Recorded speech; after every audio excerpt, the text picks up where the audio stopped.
Hi, I am currently in Hawaii. I had to come because I had some family business to take care of. My aunties and uncles are all in their 90s now, and so I try to take any opportunity I can to come and see them because my parents are gone now, and so I kind of rely on them as, this older generation that I'm so fond of, and so one of my aunties has Alzheimer's, and I haven't seen her since before the pandemic, and it's really been bothering me. And so I really wanted to take this opportunity to come, and it's a long weekend for school wise, and so I did, a couple of reasons. I had an extra day off from school, and then also Southwest had a really good sale like back in the day, and so I booked it for right now. And so I just wanted to talk a little bit about travel, whether it's for business or for vacation or whatever it is, and the Verta plan. So I travel quite a bit for my work and for pleasure. And so for this past year, like 14 months now that I've been on Verta, I've been very, very conscientious about my food and like planning ahead for when I travel, either like making sure that I have Verta friendly foods with me on the plane so that I can snack because I don't eat any of the Southwest snacks that they provide. And then especially for Hawaii, because it is a 5 hour flight, I don't eat those snacks, and so I need to make sure that I have food in there, otherwise I'm going to starve. um, and then if we go the other way, if I go to Florida, also, making sure that I pack food that I want to take with me, and then make a list of the foods that I want to buy when I get there. I did the same thing here. I packed some foods here because this was a shorter trip anyways, but packing food that I thought that I would want here that would travel well, and then making a list to get foods while I'm here. And because in Hawaii food is more expensive, I was very like diligent about making sure that it's certain foods that I'm really going to eat and I'm really going to use, so that I don't have to spend a lot of money. But yeah, so I think because I'm here in Hawaii, which is so dear to my heart, and the food here is so amazing, and I'm here with my family, that I allowed myself to make choices that I might not have normally, and I want to convey that I'm okay with this. And I really hope that if these are your choices as well, like when you travel or on vacation, that those are choices that you're okay with too. Because I think in my head sometimes I've like built up some things that I've like haven't had in 14 months, that I think, oh my gosh, it would be amazing to have this.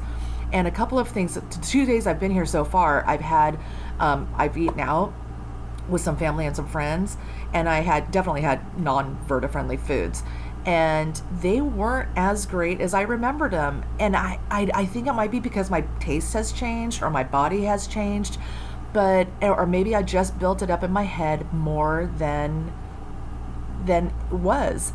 And so the first night I had curry udon, and if you don't know what udon is Japanese noodles, and then I had it with curry instead of broth. And it was fine. It was delicious, but like it wasn't as like, oh my gosh, I can't believe I'm eating this, like it used to be when I would come here. And I'm so glad, because I had it, I got it out of my system, and I really don't need it anymore. It was really nice. And then yesterday I had lunch with my family, and I had sukiyaki. And for those of you who don't know, sukiyaki is a Japanese soup-based kind of stew, and it has meat and veggies, and it's like in a sweeter kind of broth, not like a Siamese broth, not like a ramen broth or anything. And it's on the sweeter side, and it comes with rice. And I didn't have to have the rice, but it's just they go together. And so, and it's been 14 months since I've had rice, and I'm Japanese, and rice before Verta was, a big part of my diet. That's what I ate. So again, though, I had it, and the sukiyaki was really good, but the rice wasn't as like great as I remembered it to be. And but I'm glad I had it, but I don't need to have it anymore. Like I'm okay not having rice. And it's not like it's like I think people are afraid, and I think I would have been too at the very beginning of Verta, to maybe I didn't want to ever toe the line. And I've said this in videos before and in my vlogs, where I would toe the line to like kind of get close but not quite cross, because I was always afraid that it would trigger me and that I would start craving it again. But I think because it's now been 14 months and I had the rice, I don't need rice anymore. I'm okay without it. It was fine for yesterday, but I'm over it. And so I'm glad that I went through that journey, because in my head, I think I would have just kept thinking, if I would have kept denying it, I would have started yearning it maybe, or craving it. So I hope that that helps you as well when you're going through your food journey, whatever you're thinking about, or wherever you're at in Virta, that sometimes if you allow yourself these choices that are not Virta friendly, reflect on those. Like, why are you choosing that food? And then what did you learn after you ate that food? Like, how did your body feel afterwards? Or, was it a trigger? Like, are you starting to crave it now? Because it might be that time where you have to do that willpower thing where, like, if you're, like, starting to crave it again, then maybe it is time that you have, like, realize you need to, like, cut it out. Because I think that will get you in trouble.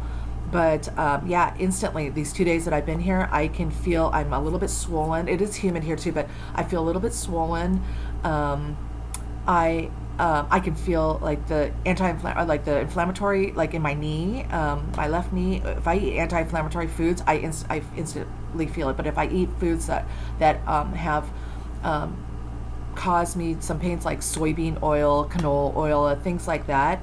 So those are also things that, like, if you don't know, like if you're aching in some of your joints, like your knees or your shoulders or something like that, really be mindful about your oils. Soybean oil is a trigger for me.